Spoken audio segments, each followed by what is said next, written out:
MP board कक्षा 11वीं वाले सभी जो बच्चे हैं, त्रैमासिक परीक्षा के लिए मेरे द्वारा क्वेश्चन पेपर बताया जा रहा है। सभी बच्चों को मैं कहना चाहूँगा कि जो प्रश्न मैं बता रहा हूँ ये ऐसे क्वेश्चन हैं जो आपको अपनी जो त्रैमासिक परीक्षा है उसमें देखने को यहाँ से क्वेश्चन मिलेंगे। इसलिए आपसे मेरा बस इतना कहना होता है कि आप पूरा पेपर देख लीजिए और अच्छे से इन क्वेश्चन को याद कर लीजिए।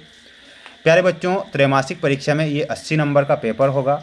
टोटल क्वेश्चनों की संख्या 23 होगी और समय जो रहेगा आपका 3 घंटे का समय एग्ज़ाम में होगा और आपको इस पेपर को पूरा देखना है। आइए शुरुआत करेंगे हमारे प्रश्नों से जो आपको परीक्षा में दिए जाएंगे।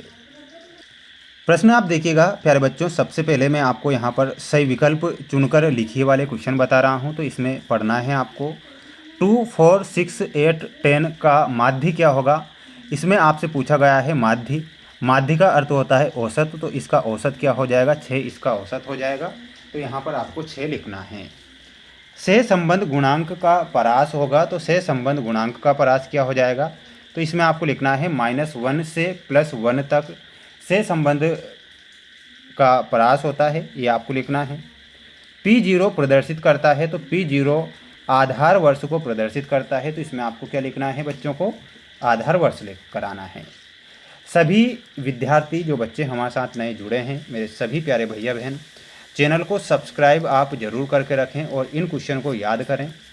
भारत में आर्थिक सुधार प्रारंभ हुए थे, तो भारत में आर्थिक जो सुधार है 1991 में प्रारंभ हुए थे, तो याद रखना है 1991।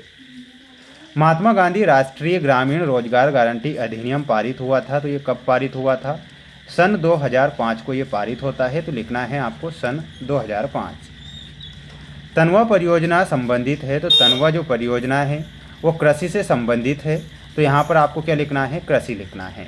मेरे सभी प्यारे भैया बहन, एक बार चैनल को सब्सक्राइब जरूर करना। मैं आपसे वादा करता हूँ कि आपकी जो अंतिम एग्ज़ाम रहेगी वार्षिक परीक्षा तक मैं आपका साथ नहीं छोड़ूंगा और बिल्कुल बेस्ट कंटेंट मैं आपको प्रोवाइड करवाऊँगा जो कि परीक्षा में बने और पूछा जाए। रिक्त स्थान में देखिएगा प्राथमिक आंकड़े होते हैं, तो प्यारे विद्यार्थियों प्राथमिक आंकड़े कैसे होते हैं, तो इसका सही आंसर क्या हो जाएगा, ये मौलिक होते हैं। कैसे होते हैं, मौलिक होते हैं। संगणना विधि में समग्र की प्रत्येक का अध्ययन होता है, तो प्रत्येक इकाई का अध्ययन होता है, तो इसका जो सही आंसर है वो क्या होगा, इकाई होगा। भारत में जनगणना प्रत्येक 10 वर्ष के अंतराल में होती है, तो इसका जो सही आंसर है वो क्या है, 10 वर्ष है। प्रशुल्क आयातित वस्तु पर लगाया जाने वाला क्या है, ये एक कर है। और बिल्कुल प्यारे विद्यार्थियों, हमारे ऊपर इतने कर लगा दिए हैं भारत सरकार ने जो कि बिल्कुल खतरनाक है। भारत में पंचवर्षीय योजना सन में प्रारंभ हुई थी, तो ये कब होती है, यहाँ पर आपको लिखना है 1951-52 में ये प्रारंभ हुई थी। और पंचवर्षीय योजना कहाँ से ली गई थी, तो ये संविधान में रूस से ली गई थी। भारत में टाटा एयरलाइंस की स्थापना सन में हुई थी, तो ये कब हुई थी, 1932 यानी कि 1932 में। ठीक है, अब हमारा अगला क्वेश्चन है सत्य असत्य। आर्थिक तथ्यों को आंकड़े भी कहते हैं, तो प्यारे विद्यार्थियों ये सत्य होता है। जो आर्थिक तथ्य होते हैं उन्हें आंकड़े कहा जाता है, याद रखना है आपको। संसाधनों के वैकल्पिक प्रयोग होते हैं, ये बिल्कुल सत्य है, वैकल्पिक प्रयोग होंगे। आय गुणात्मक आंकड़े का एक उदाहरण है क्या, ये गलत होगा। स्वास्थ्य मानव विकास का एक प्रमुख घटक है, ये बिल्कुल सत्य है। नाबार्ड की स्थापना 2020 में हुई थी। प्यारे विद्यार्थियों नाबार्ड की जो स्थापना हुई थी वो कब हुई थी, ध्यान रखिएगा, ये 12 जुलाई 1982 को हुई थी। कब हुई थी, 12 जुलाई 1982 को, ना कि 2020 में, ये गलत है। प्रच्छन्न बेरोजगारी ग्रामीण बेरोजगारी का एक आम प्रकार होता है, ये बिल्कुल आपको सही के रूप में लिखना है, बिल्कुल आप अच्छे से याद करें। वहीं अगला क्वेश्चन है आपका ये जोड़ी जो कि आप देख पा रहे होंगे समस्त विद्यार्थी, चतुर्थक। तो चतुर्थक में आपको मिलाना रहेगा और वो हो जाएगा ऑप्शन नंबर जी। शतमक में आपको मिलाना रहेगा और वो क्या हो जाएगा, शतमक, यानी कि वितरण के 100 बराबर भाग को हम क्या कहते हैं, शतमक। बहुलक में आपको मिलाना रहेगा अधिकतम आवृत्ति पद। प्रत्यक्ष कर में आपको मिलाना रहेगा आयकर, ये हमारा प्रत्यक्ष कर है। स्पीयरमैन में आपको मिलाना रहेगा फिफ्थ में कोटि से संबंध से। यहाँ पर ए बराबर दिया गया है, कल्पित माध्य को दर्शाता है ए। विश्व व्यापार संगठन की स्थापना 1995 में होती है। 1 जनवरी 1995 को विश्व व्यापार संगठन की स्थापना होती है और इसका जो मुख्यालय है वो कहाँ पर है? जिनेवा में।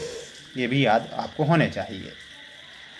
अब ये यहाँ पर आप एक वाक्य वाले क्वेश्चन देख पा रहे होंगे, जिसमें पहला क्वेश्चन है कि आर्थिक क्रिया किसे कहते हैं। तो इसमें आपको क्या लिखना है? वे सभी मानवीय क्रियाएं जो धन कमाने के उद्देश्य से की जाती है उन्हें हम आर्थिक क्रिया कहते हैं। लिखना है, वे सभी मानवीय क्रियाएं जो धन कमाने के उद्देश्य से की जाती है उन्हें आर्थिक क्रियाएं कहते हैं। आंकड़े संग्रह की किसी एक विधि का नाम लिखना है, तो उस विधि का क्या नाम हो जाएगा? आंकड़े संग्रह की। तो उसे कहते हैं सर्वेक्षण जनगणना। क्या बोला जाएगा? तो इसका आंसर होगा सर्वेक्षण जनगणना। ये आपको लिखना है। कार्ल पियर्सन के सहसंबंध गुणांक का सूत्र लिखिए। तो इसका सूत्र हो जाएगा R बराबर सिग्मा EDX माइनस सिग्मा, लिखना है आपको EDX, फिर लिखना है आपको रूट में। ये ध्यान रखना है, ये कई बार आया है। Sigma EDX square x sigma EDY square. Bharat में पहली जनगणना कब हुई थी? तो भारत में प्रथम जो जनगणना है वो कब हुई थी? 1872 में लॉर्ड मेयो के काल में प्रथम जनगणना होती है। ये आप लिखेंगे। मानव पूंजी निर्माण के 2 प्रमुख स्रोत कौन से हैं? तो एक है शिक्षा, तो दूसरा है स्वास्थ्य। क्या है? शिक्षा व स्वास्थ्य। अगला है ग्रामीण क्षेत्र में साख का एक स्रोत है, तो वो क्या हो जाएगा? सहकारी समिति। तो लिखना है आपको सहकारी समिति। माध्य ज्ञात करने का एक सूत्र है, तो माध्य ज्ञात करने का सूत्र होता है x बराबर सिग्मा fx बटे n। ये आपको लिखना है। इसके बाद जो कुछ क्वेश्चन ये बच रहे हैं, इनके आंसर जैसे ही हम निकालेंगे और यहाँ पर ऐड करेंगे पेपर में, तब आपको इनके आंसर भी बता दिए जाएंगे। तो सभी बच्चों से मेरा कहना है कि आप चैनल पर ज़रूर जुड़ें और इन मोस्ट इम्पोर्टेंट क्वेश्चन को पढ़ें, जिससे कि आपकी एग्ज़ाम में हेल्प हो सके। प्यारे विद्यार्थियों, बिल्कुल ऐसे क्वेश्चन बता रहा हूं जो कि आपको पूरे यूट्यूब चैनल पर कोई नहीं बताएगा। चैनल को सब्सक्राइब जरूर करना है। समस्त विद्यार्थियों को जय हिंद।